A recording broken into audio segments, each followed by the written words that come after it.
بسم اللہ الرحمن الرحیم و بہ نستعین۔ پرسوں جو پلوامہ میں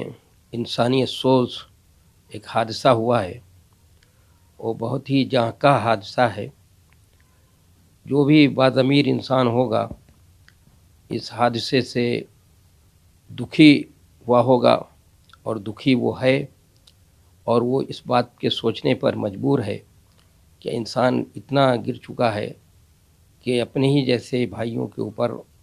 حملہ کرتا ہے۔ ہم نے انسانوں کو نہیں دیکھا، شیروں کو نہیں دیکھا کہ اپنے جیسے شیروں پر حملہ کرتے ہیں، یا بھیڑیوں کو نہیں دیکھا کہ بھیڑیے پر حملہ کرتا ہو، لیکن آج انسان اس ترقی یافتہ دور میں اپنے جیسے انسانوں پہ حملہ کر کے اس کا خون بہا کر اپنی دشمنی کے پیاس کو بجھاتا ہے۔ یہ حادثہ جو ہے بہت ہی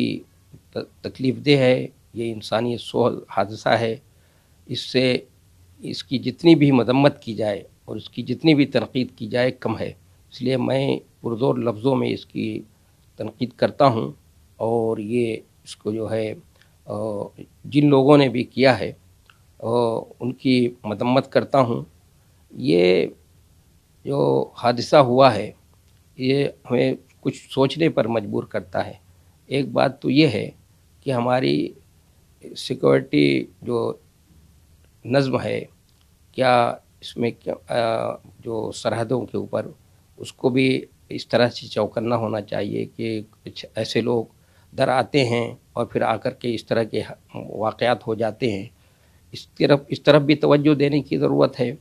اور حکومت نے جو اس کی تحقیق کے سلسلے میں جو بات کہی ہے کہ اس کی تحقیق ہونی چاہیے، وہ صحیح ہے کہ اس کی تحقیق ہو، تفتیش ہو، جو لوگ قصوروار قرار پائیں، جو لوگ قصوروار ہوں ان کو جو ہے سخت سے سخت سزا دینی چاہیے، تاکہ وہ آئندہ ایسی حرکت نہ کر سکیں۔ اس جاں کا حادثے میں، انسانیت سوز حادثے میں ہم سب اپنے ملک کے وزیر اعظم کے ساتھ، اپنے ملک کے ساتھ کھڑے ہیں، اور ہم جو لوگ بھی جن خاندانوں کے لوگ اس میں جاں بحق ہوئے ہیں ان کے وابستگان کے ساتھ بھی ہم ان کے غم میں، ان کے دکھ درد میں شریک ہیں، برابر کے شریک ہیں، اور ان کے لیے جو لوگ زخمی ہیں ان کے لیے ہم صحت کی دعا کرتے ہیں۔